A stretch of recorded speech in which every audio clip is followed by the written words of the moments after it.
North Africa, 1942. Close to 600 tanks of the German Panzer Army Africa charge across the Sahara Desert into Egypt. And the British send almost 1,200 tanks to stop them. And then all of a sudden, the ground started to shake. And that was the barrage that started. Two legendary commanders, Montgomery and Rommel, fight for control of North Africa. There was only one thing left for us to do, to harm the enemy as much as we could. The stakes couldn't be higher, and the fighting is ferocious. This is El Alamein, one of history's greatest tank battles. If there is a place called hell, I should imagine it couldn't be any worse than what that was. It was an inferno, a scene I haven't forgotten to this day.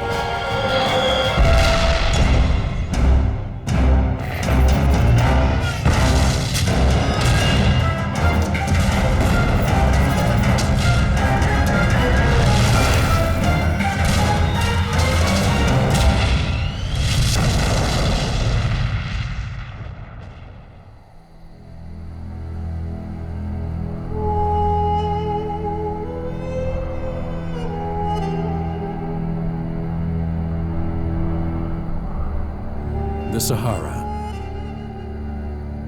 Vast stretches of seemingly endless desert, empty and barren.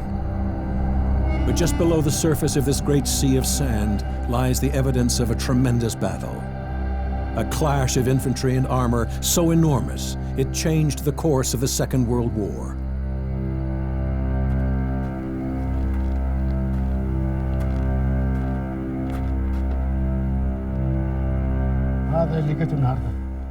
This is what I found today. This is a German shrapnel from airplanes, and this is British. This is a German bullet because it is made of steel. If it was English, it would have been made of copper. It's rusty. This belonged to an English or German soldier. It belonged to a young man around 17 years old. I found it there. It's silver. Look at the teeth. All this area was used by the German army. The English were 5 kilometers from here. The Germans would fire east and the other side would fire back at them. There were armies everywhere.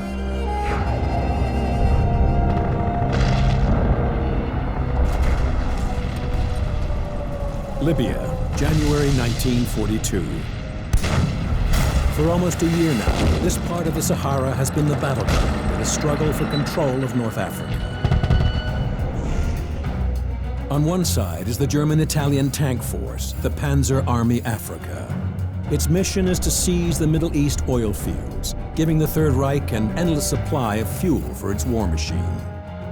On the other side is the well-supplied British 8th Army, relying on sheer numbers and strong defenses to stop the Germans. The British are up against one of the most brilliant commanders of the war, Field Marshal Erwin Rommel, the Desert Fox. Throughout 1941, he keeps catching them off guard with lightning-fast surprise attacks.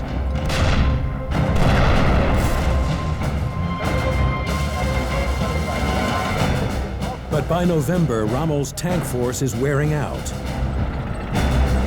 and the Allies strike back. Over 6 weeks, they drive the Panzer Army 800 kilometers west across the Libyan desert.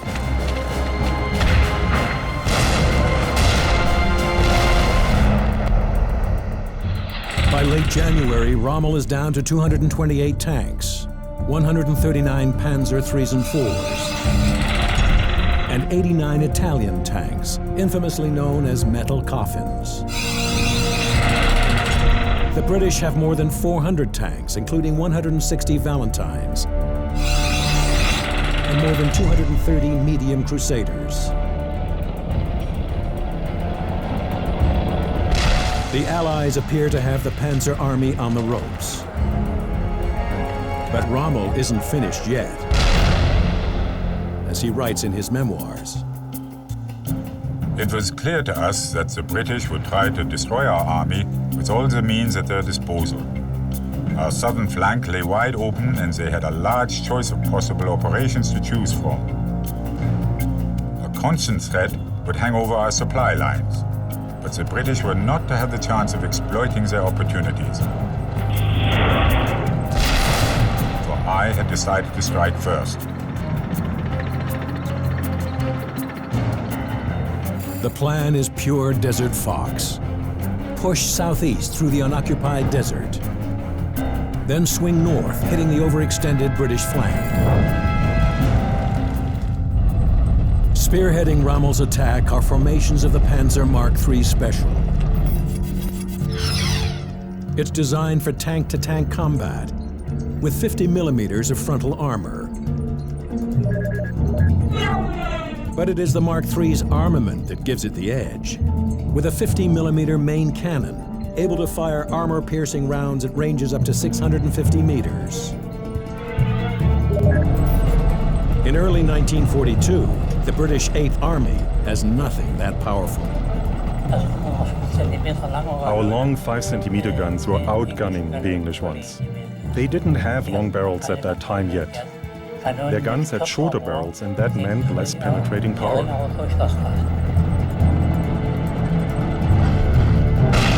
had a bigger gun, so they could engage us further away. We were definitely on the losing side from the point of view of tanks. The Panzer was a better war machine than a Crusader, without a doubt. The Crusader is the mainstay of British tank forces. It's capable of a top speed of 24 kilometers per hour, making it the fastest tank in the desert. But the speed comes at a cost. The Crusader has just 32 millimeters of armor plating, leaving it vulnerable to anti-tank fire. And its light 2-pounder gun is all but useless against the Panzers. I suppose it would have penetrated if you were close enough, but you were too damn close. All that counted was on one side the thickness of the armor, and on the other side the penetrating power of the gun. Those two factors were constantly competing against each other. Better armor was built and better guns were built.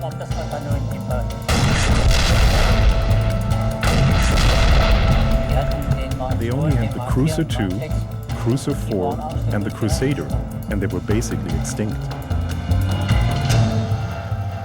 Rommel is betting his 228 Panzers can beat more than 400 British tanks. And on January 21st, 1942, he attacks. In the vanguard is gunner Wilhelm Hagios with the 15th Panzer Division. We went uphill for a bit, just a few meters. Then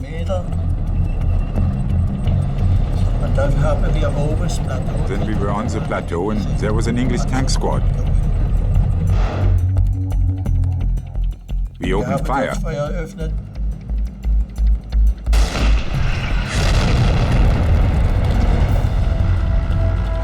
We destroyed 2 tanks at a distance of about 1,000 meters. And then we suddenly spotted a Crusader approaching our firing line from the right side.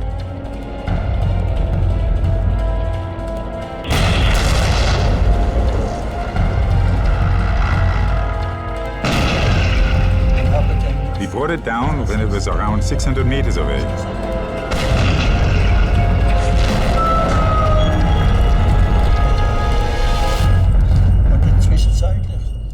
In the meantime, the colonel was yelling over the radio, "Shoot, shoot!" The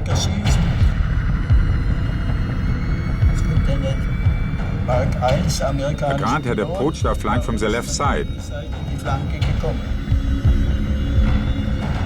And the colonel was yelling, "To the left!"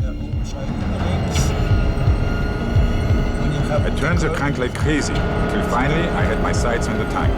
It filled my entire visual field. That's how close it was.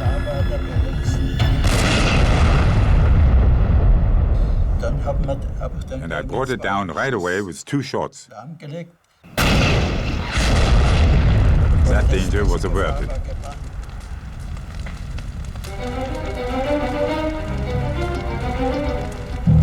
Sind dann gleich im Anfang überrascht worden mit der ersten Pilote. We were surprised by these first American Grant tanks. The Grants, which arrived from the US just weeks before, joined the Crusaders on the battlefield as the newest addition to the British arsenal. The Grant was a very good tank, and we first got the Grants just before the Battle of Alamein, and it was a turning point, take it from me.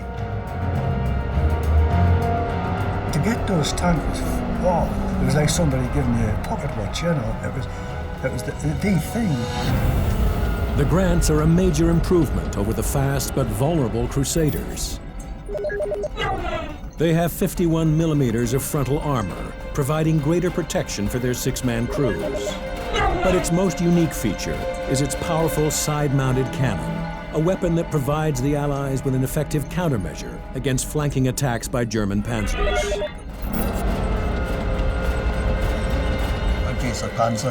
This tank had a 75mm gun in a sponson. That was a disadvantage for us.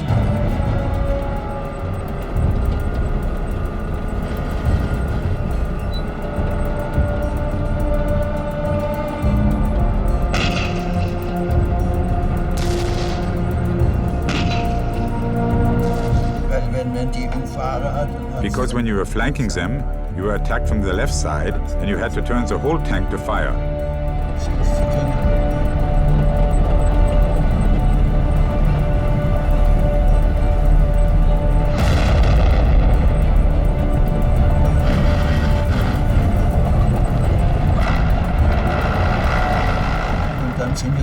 And if there were other tanks in front of you, you would show them your broadside while turning.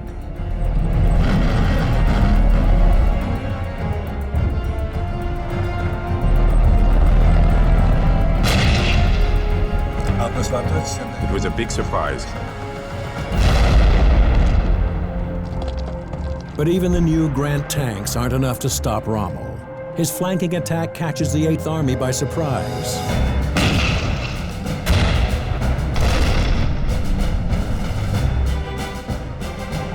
Over the next 5 months, the Desert Fox pushes farther and farther east, capturing the key Allied port of Tobruk and winning back all the ground he had lost.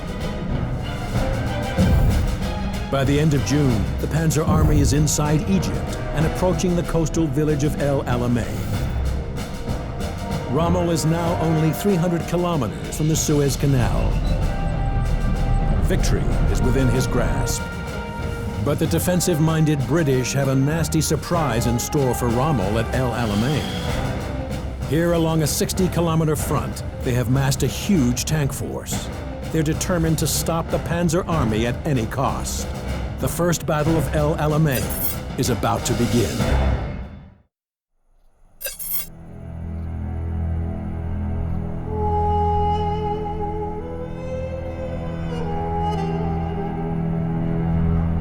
El Alamein, Egypt. A remote desert outpost on Africa's north coast.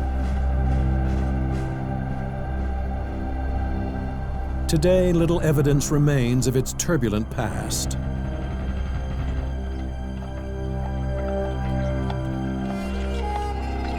But it was here, at this isolated railway stop, that 2 of the greatest tank battles of the Second World War took place.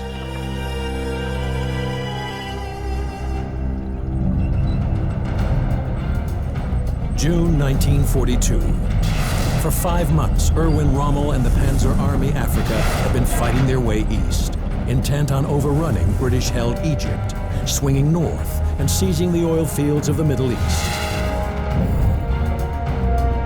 Rommel's advance has reached El Alamein. He is now just 300 kilometers from the Suez Canal, but the fighting has worn down the Panzer Army. We had lost a lot of tanks during the battles in Libya and Egypt.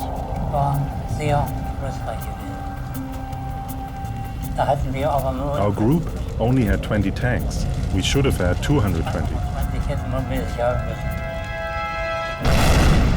By the time they reach El Alamein, Rommel has little to throw into the fight. 2,000 infantry, a few dozen artillery and anti-tank guns, and only 55 serviceable panzers. Any other commander would dig in or retreat, but not Rommel. On July 1st, 1942, he continues his attack. The main thing I had wanted to avoid was the war settling down at El Alamein into mechanized static warfare with a stabilized front. We planned to get through the Alamein line and overrun it before the retreating remnants of the 8th Army had time to organize its defense. The fighting goes on for 26 days, but Rommel can't break the British defenses. The First Battle of El Alamein ends in a stalemate.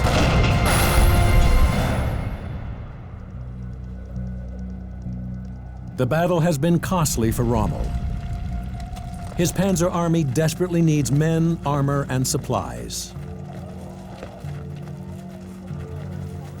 The German army in El Alamein was on the ropes.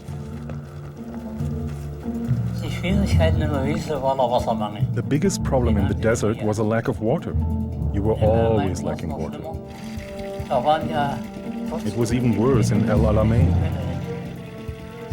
It was now 1,500 kilometers to the standpipe, and every drop had to be transported by road. Rommel's rapid advance across North Africa has left him a long and vulnerable supply line. Reinforcements, fuel, ammunition, food, and water must be trucked 2,000 kilometers to the front.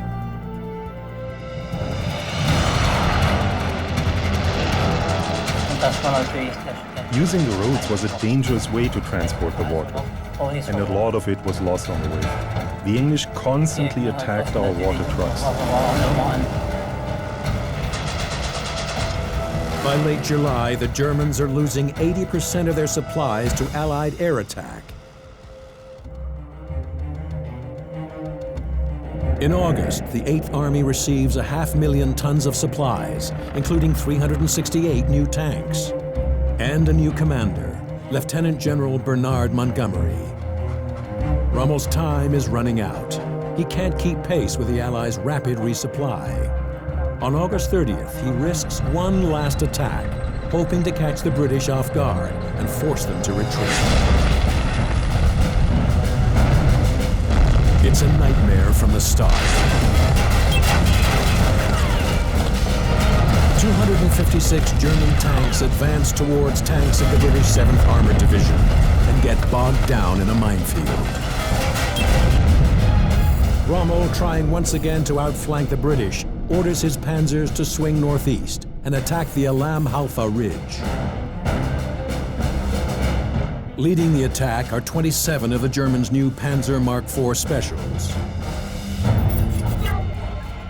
Equipped with a high-velocity 75mm gun, the Panzer IV Aus F2 is the most powerful tank on the battlefield. The Mark IV is well protected, with 50mm of frontal armor. But its heavy armor comes at a price. Each tank weighs 23 tons and burns 470 liters of fuel per day. Fuel that has to be trucked across long and vulnerable supply lines. Rommel is betting that his superior panzers and mobile tactics can quickly take the ridge before his fuel runs out. But Montgomery is ready for him, with 400 tanks and 200 anti-tank guns.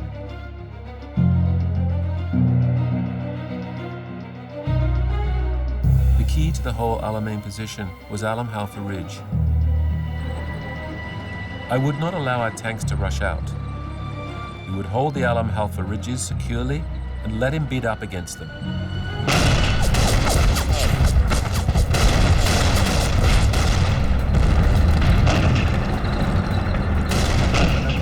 The first evening when we got there, we had a shotgun battle with some English tanks.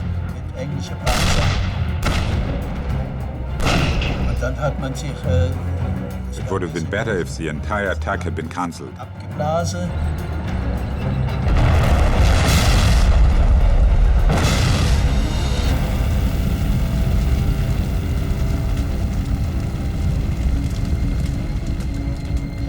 Da sind wir 3 Tage lang. And we got bombarded by artillery and low-flying planes for 3 days.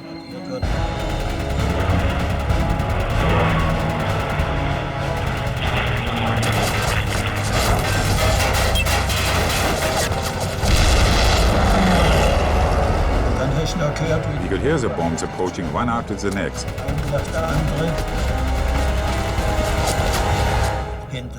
But nothing happened to us.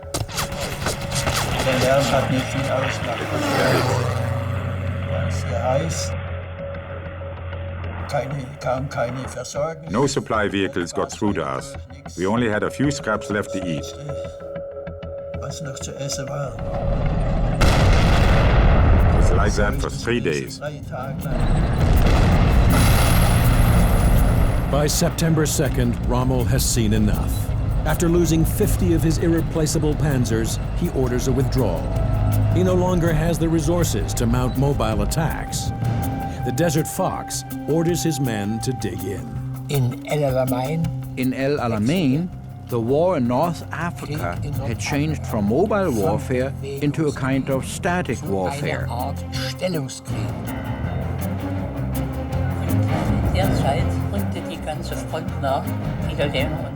The entire front was moving up, and the new front line was now between the mosque in El Alamein and the Qattara Depression. It was a 60-kilometer front. The German line at El Alamein is ideally situated for defense. To the north lays the Mediterranean Sea, protecting the Germans' left flank. To the south, protecting their right, the Qattara Depression. 26,000 square kilometers of deep, soft sand, impassable to heavy armor. Rommel's Panzer Army prepares defensive positions, including powerful tank-busting minefields planted across the entire front. These so-called Devil's Gardens were minefields that had been created by Rommel.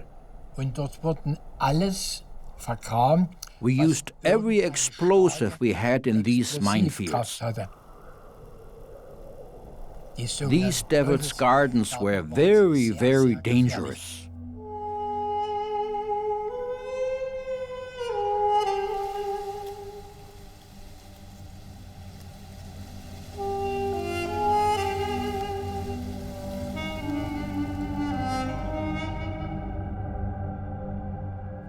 This area is called El Mitariya. This whole area was mined. From the railway station and the sea to the depression, 70 kilometers, all mined. So many people lost their lives in the war. 7 or 8 of my relatives were killed. My brother was killed by a mine. He never got a funeral.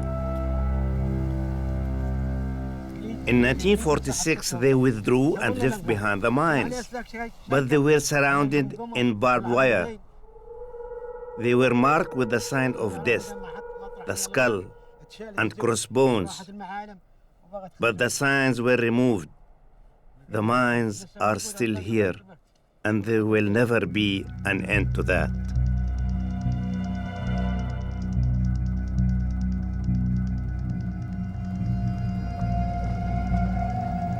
Rommel's battered and exhausted troops complete their defensive line at El Alamein. While across no man's land, Montgomery's forces grow stronger and stronger. He has assembled 10 infantry divisions and more than 1,000 tanks, all well stocked with food, water, ammunition, and fuel. Montgomery is ready for a final showdown with the Germans. And on the evening of October 23rd, he unleashes a massive artillery barrage. The guns blasted away. Nobody realized the noise that was there. It was just like daylight. It was just one wall of flame. If there is a place called hell, I should imagine it couldn't be any worse than what that was. The Second Battle of El Alamein, one of the largest armored battles of the Second World War, has begun.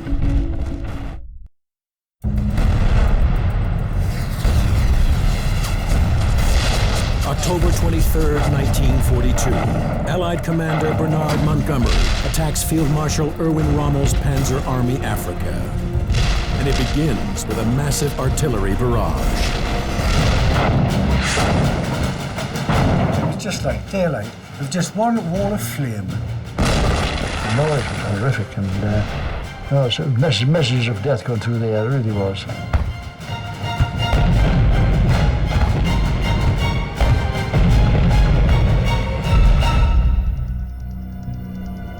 Montgomery follows up with 700 tanks in a three-pronged armored attack. 2 in the center and south are diversions intended to pin down the bulk of the Panzer Army. But Montgomery's main force will attack German lines in the north, aiming to occupy the Coast Road and the strategically important Kidney Ridge.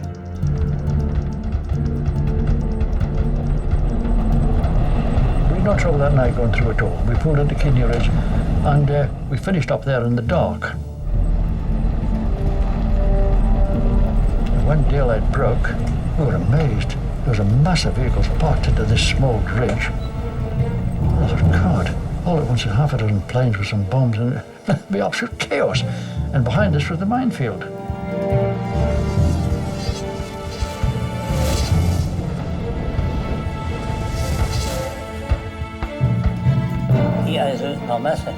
They had 5 or 6 times the number of tanks that we did.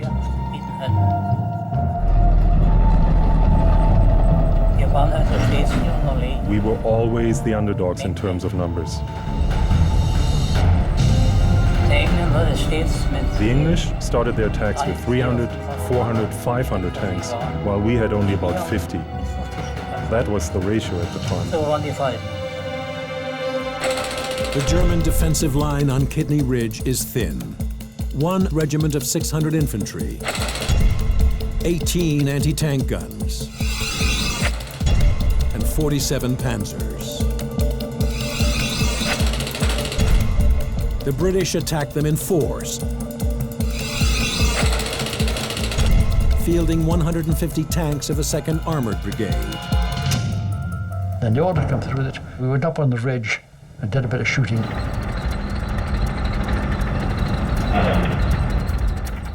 I'm searching for a target. That's my job. The gunner carries out my orders. There's so much dust flying about, that is really chaos. Dust obscures the vehicle which is creating it. It could be a truck, it could be a tank.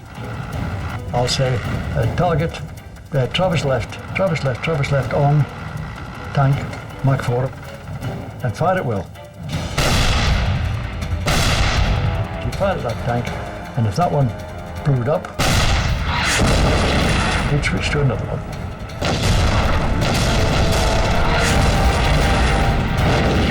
I was wounded right on the first day. We got hit immediately in the early morning.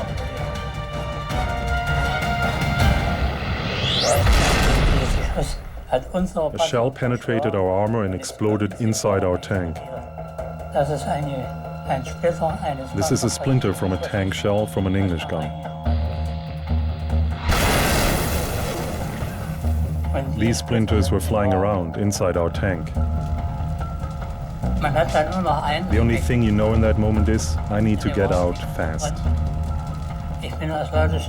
I managed to open the hatch right away and fell out, more or less.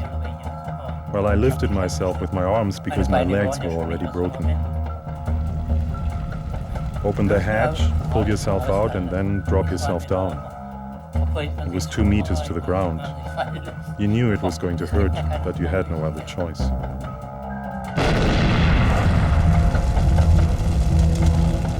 The heavily outnumbered Germans have one big advantage over the British. The 88mm flak gun, the most feared piece of artillery of the Second World War. The 88, a modified anti-aircraft gun, accurately fires high-velocity anti-tank rounds that can penetrate the heaviest armor, even at distances of more than 2,000 meters.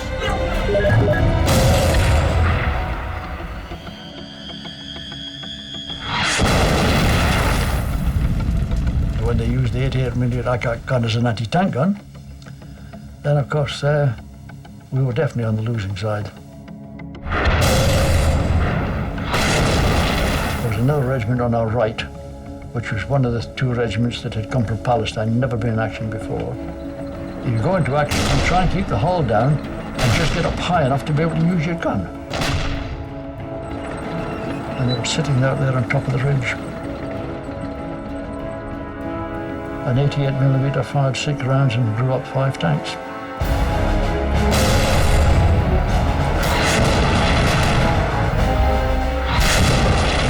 3,500 feet a second.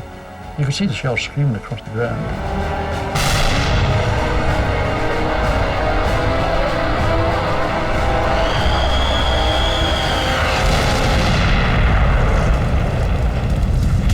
They're there before in a flash, you know. All of a sudden something attracts you. There's a tank burning just next to you. And you're relieved. It sounds a horrible thing to say. Somebody just died in that tank, probably. But you're relieved.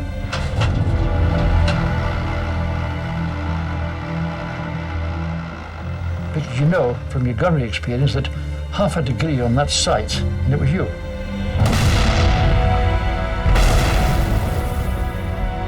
And it's something that's difficult to live with, actually. The feeling, I mean, difficult to live with.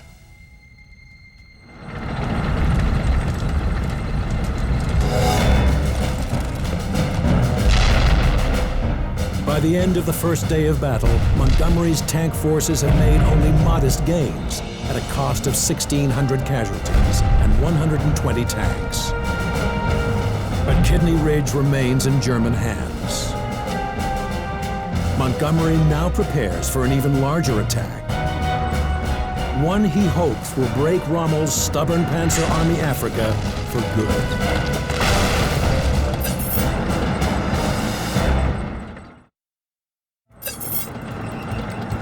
October 23, 1942.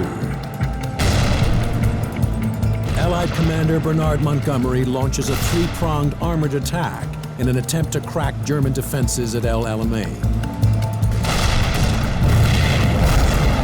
But Rommel's men are too well dug in. The attack fails, even though Montgomery's forces outnumber Rommel's 2-to-1. The central advance has stalled near Ruisat Ridge, and hundreds of British tanks are trapped in German minefields.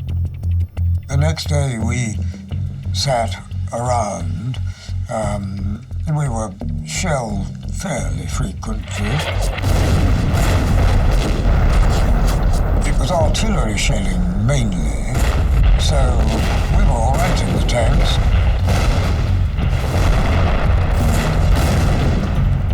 4 lanes were going to be cleared, and we would then go through. But of course, it didn't go completely to plan. The poor sappers were being machine gun killed. Eventually, we got the all clearance to go. We got through, we got what we thought out of the minefield. The tapes had vanished. And when the tapes vanish, you're supposed to be free. This is the whole battalion, you know. This is 57 tanks following in line and opening out. We went down into the wadi, came along and went up onto the other side. We got onto the ridge. As soon as we got up the other side, we couldn't get over the top because he was firing straight at us.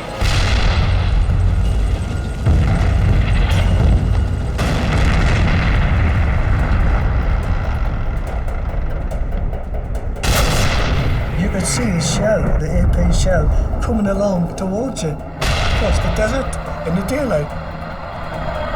You could see the shot coming at you. That was a tremendous gun, the 88 that the German had.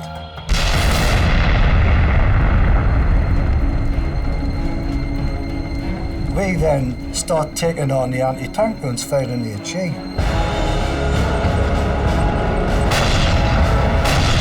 Fired all our age, and machine gunning. And then, of course, a tank battle started.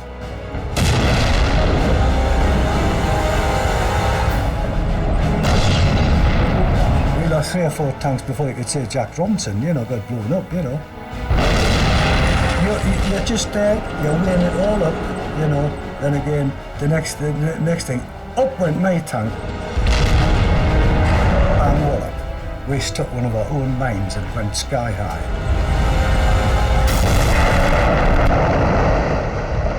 They're all bailed out, the 2 in the bottom were pretty well knocked up. I was all right, I was in the turret. Commander was all right, he got out.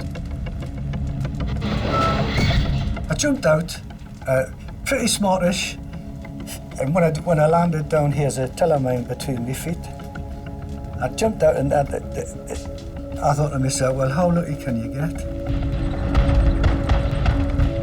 Mayhem going on, lovely moonlight night, and what happened? Getting a lamplight I came across, dropping all these flares, and he saw all his tanks all nicely in a straight line, and he started dropping bombs.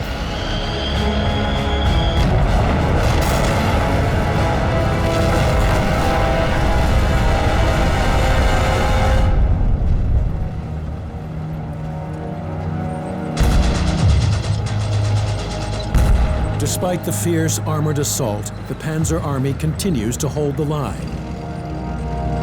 Rommel expects Montgomery's next attack to come in the north, and he redeploys all of his remaining forces. Among them is 20-year-old Rudolf Schneider from Rommel's own combat group. Und wir hatten dort am 25. On the night of October 25th, we took position in an area that was very flat. Und das Gebiet ist ja sehr, sehr eben. In the east, you could see the rising sun. Die Sonne blendet. The sun blinds you. Am Geräusch, and the noise, the rumbling, was our only indication of the enormous number of vehicles and tanks that were approaching us. Auf uns zurollen. Und wir haben erlebt, wie praktisch aus dem Osten. And we saw 400 or 500 British tanks approaching the German lines from the east. Englische Panzer auf die deutschen Linien zurollten. Es war absolutes Abwehrfeuer verboten. We had strict orders not to fire until the British armor was as close as 800 to 1200 meters from our lines. An die deutschen Linien rangefahren. Before that, there was absolute silence. The hundreds of approaching tanks include the Allies' newest weapon, a tank so fast and powerful that it would soon become the best-known piece of mobile armor of the Second World War.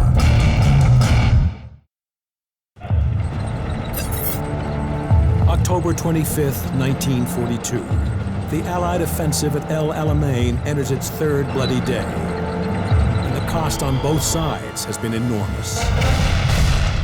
But despite his mounting losses, Montgomery continues to order wave after wave of massive armored assaults directly into the thin German line.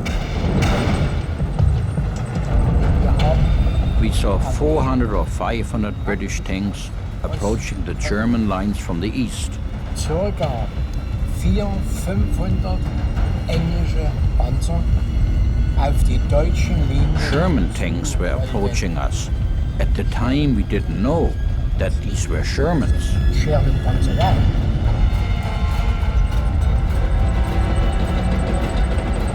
It's a landmark moment in the history of warfare, the first battlefield appearance of the M4 Sherman tank. Outfitted with 51 millimeters of frontal armor, the Sherman weighs an incredible 30 tons. But the most crucial feature of this new tank is its powerful 75 millimeter cannon, capable of firing high-velocity armor-piercing rounds at ranges up to 800 meters. The Sherman is now the most powerful tank on the El Alamein battlefield.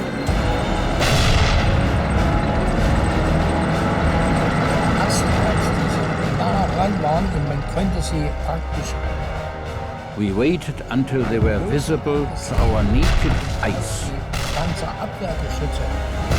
The anti-tank guns also had to wait until they were within 800 meters of the German front line. And then the inferno erupted.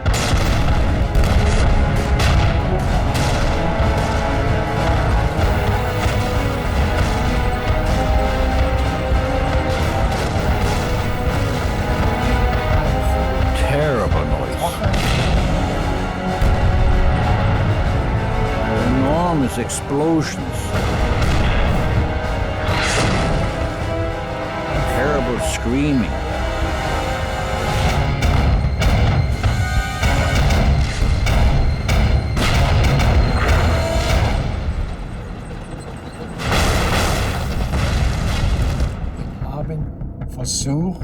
We were just trying to defend ourselves, to survive. And the tanks were still approaching our lines.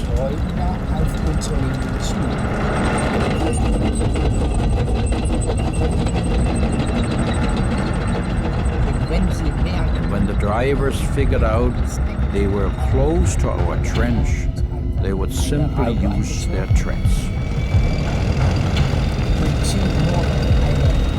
He would stop his right tread, which would rotate his tank to bury our soldiers in dirt.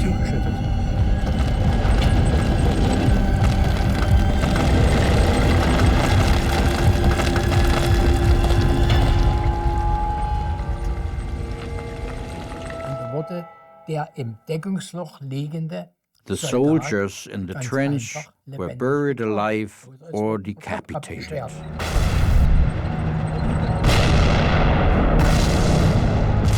Afterwards, you are just glad to have survived.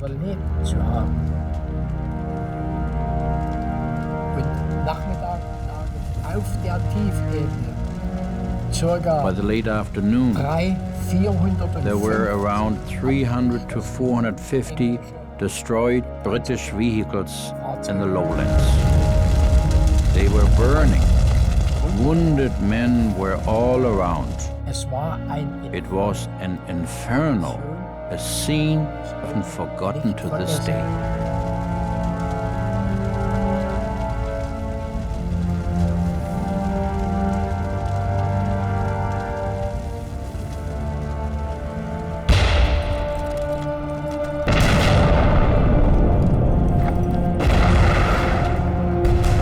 Rommel's exhausted Panzer Army holds the line for the next 5 days. But by the 1st of November, the Germans are down from 500 tanks to just 35.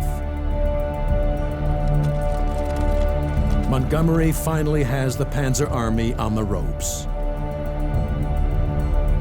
He now launches Operation Supercharge, another all-out attack meant to break Rommel's line once and for all. I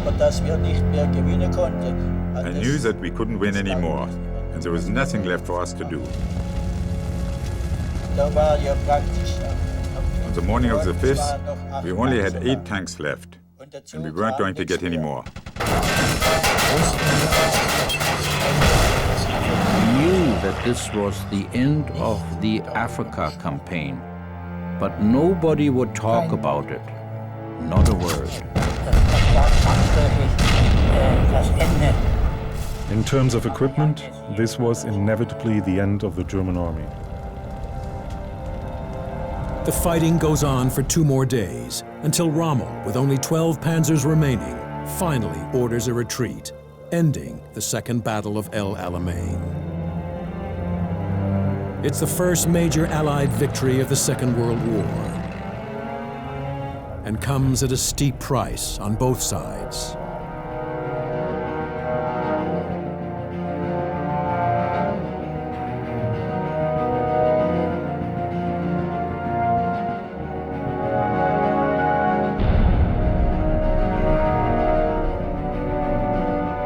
Of Rommel's forces, 5,000 are killed, 8,000 wounded, and 35,000 captured.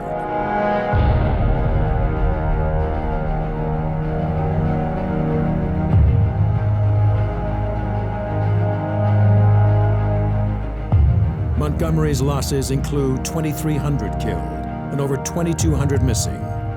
8,500 are wounded, and 500 of his tanks are destroyed.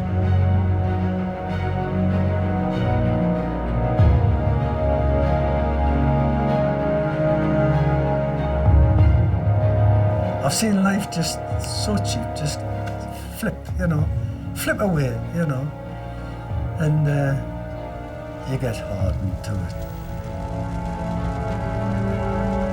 You learned after a while that you didn't get too close to anybody. That was it. That was it. You just had to live. You had to carry on. You were a survivor, and that was it. One Christmas in the desert, up comes the Padre. We've been killing people all day. Come on, lads, let's sing a few carols. Peace on earth, goodwill to men. I'm afraid, I'm sorry, Padre, not for me. And my religion was knocked out of me.